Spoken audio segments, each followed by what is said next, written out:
Hello everyone and welcome to the Smark Kingdom. I am your host MCZX The Prince and this is Reactive Review. Tonight's pay-per-view that we're going to react and review is Payback 2017. I'm sure you all just finished watching it.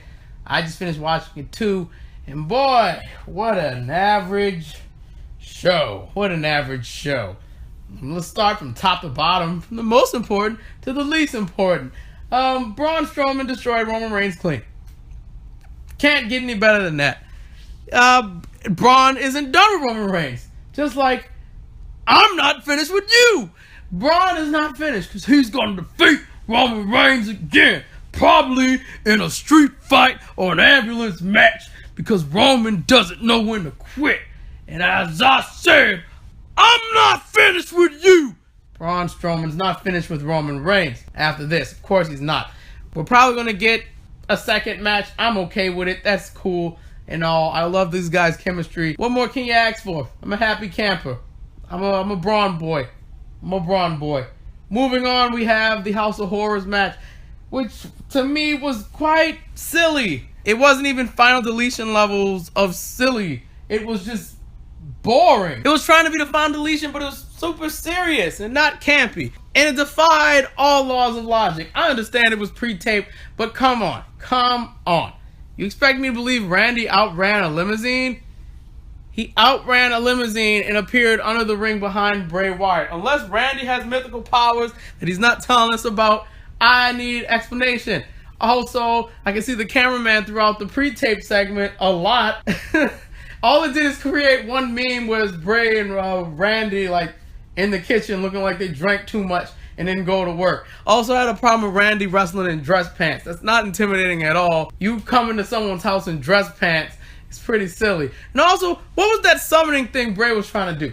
He just changed the lights from blue to red? Does that mean he won? Like, what did that do? It didn't do anything. Did it incapacitate Orton or something? Like, what was the point of that? I didn't get that. Not at all.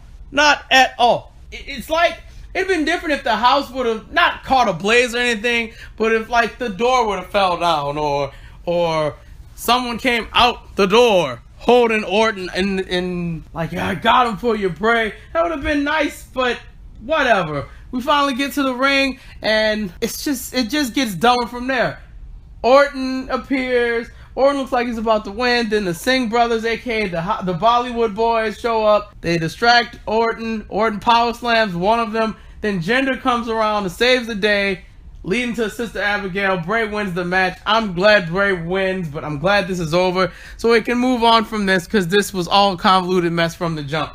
That was bad. Moving to my favorite match of the night, which would be the Hardys versus Cesaro and Sheamus.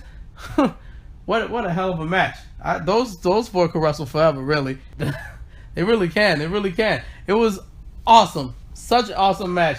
Jeff lost a tooth because Sheamus kicked him and he lost a tooth, which was pretty cool. It was weird to see. I thought it was a rib or something. I thought at first the commentators were like, he kicked him so hard he lost the tooth. But when I saw the footage back, he definitely lost the tooth. And the Hardys retained, but Cesaro and Sheamus got the last laugh because they beat the crap out of the Hardys. I hope they kind of crack the image of the Hardy Boys so we can get the transformation we all have been asking for to the Broken Hardys. But time will tell. Time will tell. If you saw Raw Talk, they were just gloating about what they did. But Matt tweeted out something along the lines of, "You obsolete heretics! You have no idea what you've just done!" And I hope that means the transformation's coming. But as I've said, time will tell. Alexa Bliss beat Bayley in her hometown to become the first woman to ever hold the Raw and SmackDown Women's Championship. Give her a round of applause. give Bayley a round of applause. Because she deserves it, damn it. She did something. She did something that a lot of you guys couldn't do. She did it before the Four Horsemen. And I am officially a Bliss fanboy. I love her so much. And I think she's one of the nicest people out there. And I'm glad she's the champ. I don't know if this is going to leave Bayley, though. Because Bayley might, I don't know. I know she might get a rematch clause, but who knows at this point. Because Sasha was so determined to beat Alexa. And Alexa did walk out of that match. So I'm sure the next program could be Sasha versus Alexa. But Will it be Sasha versus Alexa on the behalf of Bayley? Or will Bayley finally have enough of Sasha butting in when, she's got this? Who knows? Monday will tell. In a weird bit of news, 2 pieces of weird news. Austin Aries beat Neville, but by DQ. And that was because Neville pushed the ref while in the last chance or something like that. I caught the rear end of it. And that was silly. I guess the Neville level continues till Cedric comes around and maybe beats Neville. But till then, the Neville level will continue to shine. And you all will bow down to your king still. Even though I kind of lost. But doesn't count. Because I still got the gold. The second bit of weird news is Kevin Owens lost to Chris Jericho, leading Chris Jericho to become a 2-time United States champion. And Jericho's going to SmackDown Live. Now, I really thought Jericho was done after all this because Fozzy is dropping a new single on May 2nd called Judas. You can listen to it on May 2nd. Sure to be on YouTube by then and the Rock Radio. But I thought Jericho was going off into the sunset to tour with Fozzy and promote the new album, but I guess WWE convinced him to stay a while, which is pretty cool. I'm not ready for Jericho to leave, man.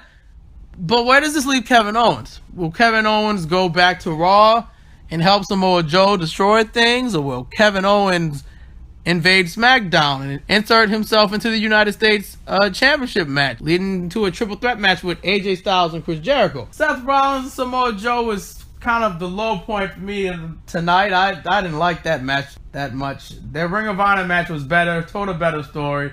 Maybe it's just me being a mark for Ring of Honor, but I wasn't a fan of this. This is just it. But it didn't make him look like he was weak or anything. It wasn't a decisive win. It was lucky.